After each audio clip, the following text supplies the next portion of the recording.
Hi, ladies, and any men that are out there. I don't, probably not, but let's just see who shows up. Okay, so I first of all, from the outset, just have to say that probably because I'm a boomer, I find it very weird to talk to my phone. So the more feedback I get from you guys, the easier this will be for me, knowing that there's actual real people and I'm not just talking to myself. There's lots of you signed up here, so that's incredible and a real sign of thank you, and a real sign of our great need right now to be together and to be helping each other out in whatever way we can. When I was sort of fishing around in the last few days as everything has kind of exploded and our lives have been weird, what can I do to help? What's my little part? What's a gift I can share? And the only thing that came into my mind was, well, I talk a lot. And so here I am, just going to talk at you some more. You're so welcome. Anyway, so yeah, so lots of feedback. That would be great, just so I know you're actually out there. There's a lot of people signed up. So I'm sure they'll be in and out. For those of you who don't know me, first of all, my name's Bonnie Landry. I have been homeschooling for, wait for it, 29 years. I have 7 kids, just 2 left at home now. So we've got the oldest 3 are married. And then I have 2 at university who are both not at university. They're doing online classes because of the situation we're in. And I have 2 at home. One's about to graduate, and the other is, my youngest is 13. So that's where things stand. And I think that, how am I even alive after 29 years of homeschooling? That's a good question. I think that none of us should be alive after this long of parenting, but it's not because I'm so nice or so patient. I will tell you that right off the bat, because it's not true, and my kids would be happy to tell you that. But I think that 29 years in, what has been the saving grace is that because our approach to education, our approach to family life has always been really simple, that's what's made it sustainable. Okay, so I have about 3 more years to go, and so I'd like to share some things with you. Here's my intent for this coming however long, okay, is that maybe 3 times a week at the same time each week, I'll do a little short presentation, really short, 10, 15, 20 minutes. I've gotten all kinds of ideas for topics, and if you have more ideas for topics, you're welcome to just add them to the comments, because I can tell you one thing for sure: I can out-talk COVID-19. I can, and so whatever you throw at me, I will attempt to address. And already have at least probably 20 things. So keep tossing them out there. We'll just keep going until you're sick and tired of me. So here's what I'd like to say is that for those of you who know me, you'll already know that I'm a big advocate of staying at home more, right? Of being more present at home, of being more, of enjoying being home more, and not kind of being ruled by our activities. So now we're all in this position that we actually are kind of forced to stay home, and so what do we do about that? And it's an unusual circumstances. We're not choosing it. So I think that first of all, it's important to say that we really need to not be the kind of life we choose to lead should not be dictated by our activities. Okay. And so now is a really great moment to sort of be, while we're into this forced, activity-free situation and commitment-free situation, we're forced to see the blessings in that. Okay. I think that this time is actually really an incredible gift to all of us, to maybe the whole world. I don't know. It's an opportunity for us all to really take a good hard look at our lives and to simplify our lives, create some beautiful structure in our family. And I think that if we have a better understanding of simplicity and what simplicity means, why it even matters, that maybe we will embrace that a little bit better, right? And be a little more content doing that. So first of all, I think it's important to talk about the purpose of simplicity. The beautiful life lessons that are unfolding before us, be careful not to miss them, okay? Be careful not to overlook them in our anxiety and our fear of possibly what the future will hold. We have to be careful not to do that. And I think that when we look at the purpose of simplicity at its very, very most basic level, thank you, its most basic level is that the purpose of simplifying our lives, the purpose of ramping down anything that we do, is so that we can clear out our brains, we can declutter our brains, so we have more space in our brain available to the people that we love. And if we understand what simplicity is all about and why we're doing it, we're more likely to be able to embrace it and really roll with, what these days are throwing us, these days of uncertainty are throwing us. So don't miss the life lessons here. If you wake up tomorrow morning, and by the way, just so you know, I'm going to change up the time on this so that I'm doing evening right now. I'll do mornings next week. I'll do afternoons just to switch it up so that, hi Sue, so that the people can, on the East Coast or whatever, and some of you are on the East here, it's very late there, so thank you for joining us, so we can sort of share around the time frame of this. But if you wake up tomorrow morning and you feel frantic in your unknowing, you feel frantic in your uncertainty of what the day brings, start your day with a list. It can be that simple. De-stressing yourself, simplifying your life can be as simple as starting your day with a little list of something that you want to accomplish. Maybe the things that you need to get done, the things that you want to get done, the things that you would have sort of on your wish list that you never have time to do. Now is a great time to do them. Maybe have another little side list of things that you could do outside in the good weather, and things that you can do outside, things that you can do outside in the good weather, and things you can do indoors in the bad weather. And so, we just start our day with a list and put the ordinary things on it. You need to get breakfast together. You need to, what are you going to have for dinner tonight? How are you going to, secure next week's shopping? Are you going to have things delivered to your door? Be thinking about those things and write it down so that you don't just randomly stew about it, okay? Because stewing doesn't really help anything, right? Categorize things, make a little list. Please, on your list, put, if you are not already doing this, read to your kids, okay? It's vital that you read to your kids. And, if you are living a life that is so busy that you are too busy to read to your kids, you're probably too busy. So let's make sure that we don't do that. I would just like to know, what are people reading aloud right now? If you guys want to type that into the comments, that would be great. We're reading a book called, we're studying the Second World War right now. We're reading a book called The Upstairs Room, which is a true story, kind of a diary of two sisters who were in Holland and were forced to hide as Jews in Holland, forced to hide in somebody's upstairs hidden room.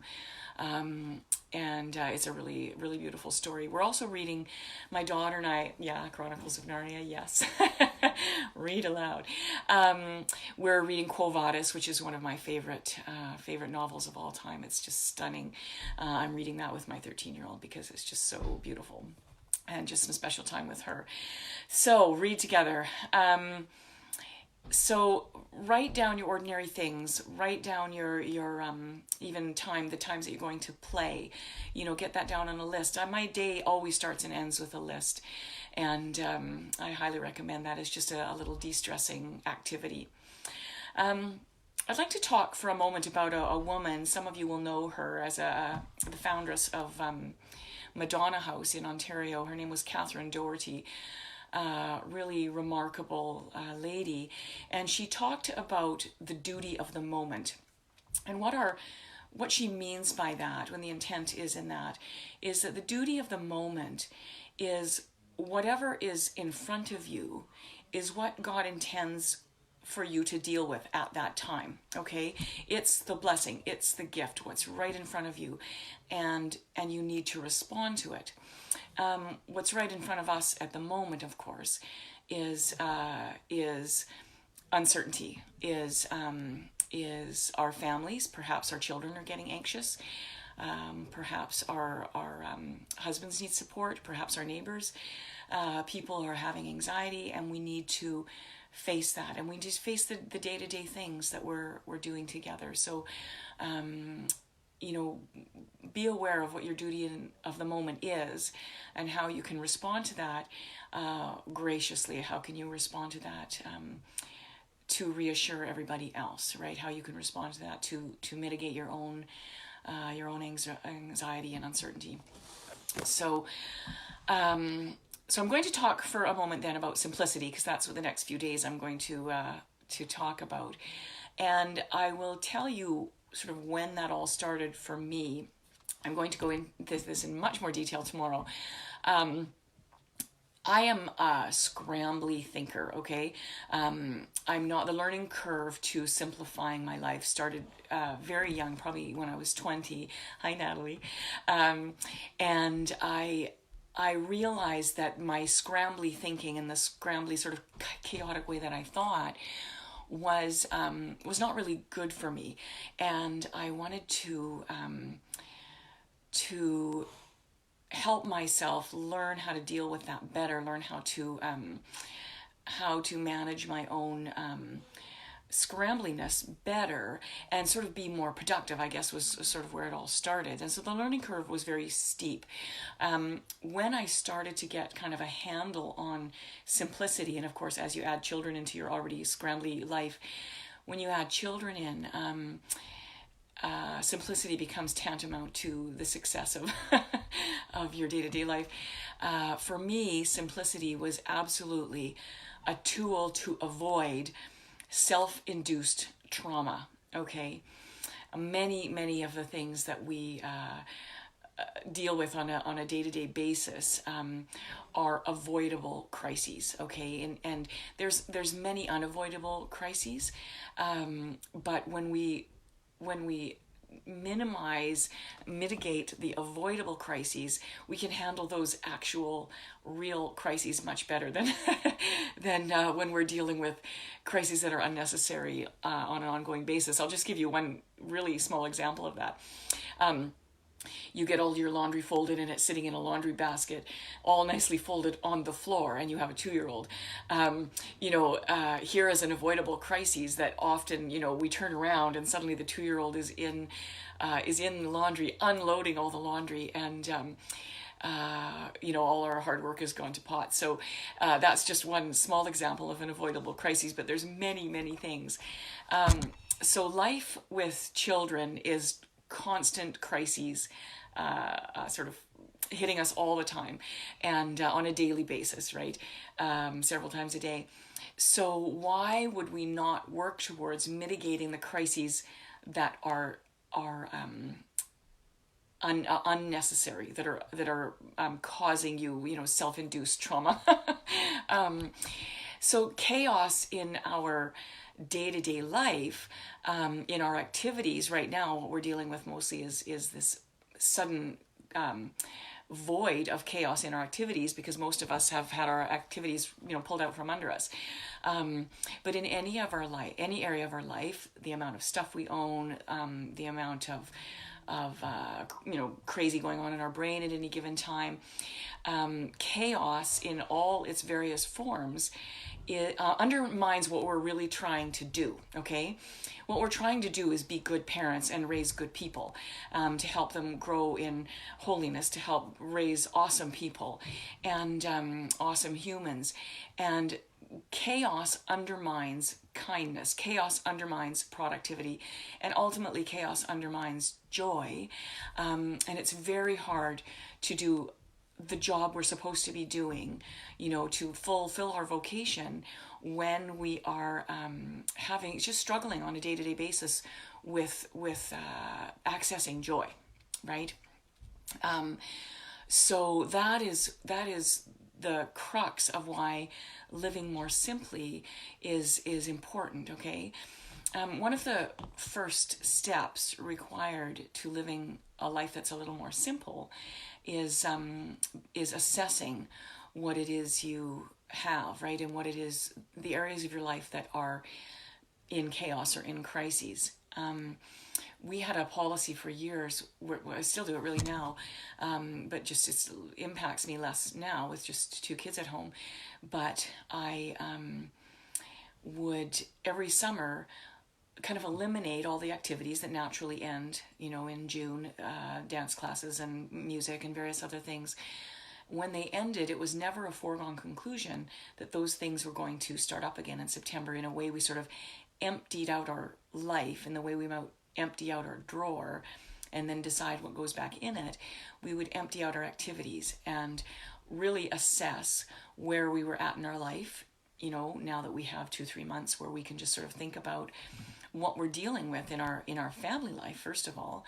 So that might be, okay, well, I'm pregnant, I've got a baby due in September, I have a 2-year-old who's really busy, I have a 5-year-old who's really, a lot of work, I have a 8-year-old who's pretty easygoing, I have an 11-year-old who's driving me insane, I have a couple of teenagers who really need me on a whole different level right now. What am I assessing here as we move forward and decide what things need to be put in our life? What's my husband's job schedule like? Can he take on some of the jobs that would otherwise make me be out of the house all the time? And so that assessment is really the very beginning of having a simpler life. If you just are plowing through life all the time, not really thinking about, not really wondering about, not really imagining what life would be like looking differently, then you never have time to actually just sit and assess and wonder what it would be like. How much time do I need at home? What can our children handle? What can I handle? How much sleep am I getting right now? So right now, you're all of us are, culturally are being forced to empty out our lives, and it's a great time to just assess and to kind of be still and listen for how that feels. Listen for what are the non-negotiables, what are the things I absolutely am going to miss so much over the next few weeks, and our family's going to suffer because they're not having the activities that we normally do, whether that's family dinners or your church services, whatever it is that you're desperately missing, and what things are you finding you're really not missing that much that you could quite easily live without. And if we can just take a moment then to, over these next few weeks to be still and listen. And what it kind of reminds me of right now is, how when the power goes off and suddenly with the power off, there's this silence that you never experience any other time. The fridge isn't humming, the stereo's not going, there's not computer noises, there's not freezer noises, there's no noises, and there's just this beautiful softness that you just kind of, your whole body sort of relaxes. And if you can allow yourself in this moment to just, relax, feel what it feels like to be in that kind of quiet, and what parts of it you'd like to keep when life gets back to normal. Write it down. Thank you, Jules. I think that it's a good moment and a lovely gift that we've been given, and we should not be resenting it, right? We should never be ruled by the activities and commitments in our life. That should not be the defining factor of how we live. The gift in this crisis is really to learn how to slow down. If it's difficult for you to be kind on the day-to-day basis, if you find you're impatient with your children a lot, yelling a lot, conflict in the home, one of the things that would be important for us to do is to ramp back enough that we can be kind. Ramp back our activities enough so that we can be kind. And so now, with all the plug pulled on all your activities, think of that is that having all this free time to practice being kinder, to practice being more patient. Absolutely, it can be a time of rest. And so what I find is that order is a really vital component of being happy. Order is intrinsic to joy. And when I say order, I'm talking about flexible, tender order, not a pristine home, not a rigid schedule, but the kind of order that's flexible and beautiful, that is not chaotic, where everything that in our life has kind of a time and place, so that we're not living in chaos all the time. So order is really intrinsic to your basic joy. When I talk about structure, and I'll talk about this a lot more over the next couple of days, I'm not talking about a schedule. I'm not a scheduler. I think we have to develop routines. We have to develop habits. Virtue is just the practice of good habits, right? That's what it is. And that's what our kids need more than anything. They like to know what we're having for dinner. They like to know when are we going to read right after breakfast. It doesn't have to be at 9:00.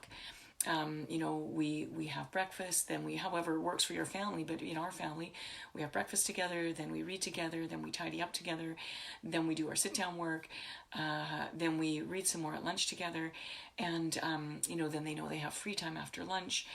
Kids love, especially boys, love to know what's for dinner. Kids love predictability, right? And so in a flexible, non-rigid, kind of happy family flow, developing structure is a really, really good idea, and this is an ideal time to practice that. Tomorrow, what I'm going to talk about is how I learned to develop order via the laundry, okay? And I'm actually not kidding. Laundry was the big central thing that made me be able to think, okay, if I can get a handle on this, I can get a handle on anything.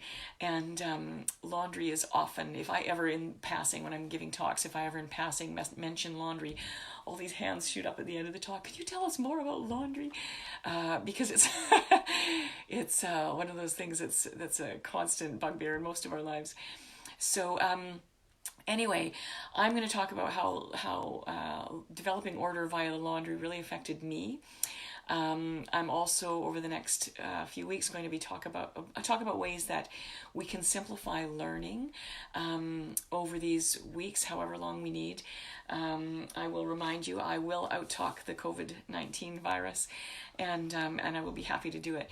So I want to reiterate, so the purpose of simplicity is to create more space in your brain so that you can be available to the people that you love, and that's our starting point, and that's our goal. So I'm going to suggest to you guys to stay safe. I hope that you guys can... I did, Lise.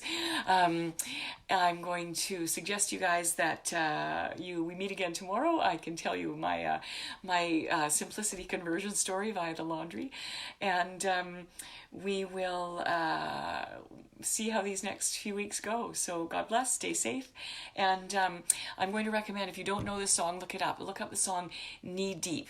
I think you will love it. So God bless, good night.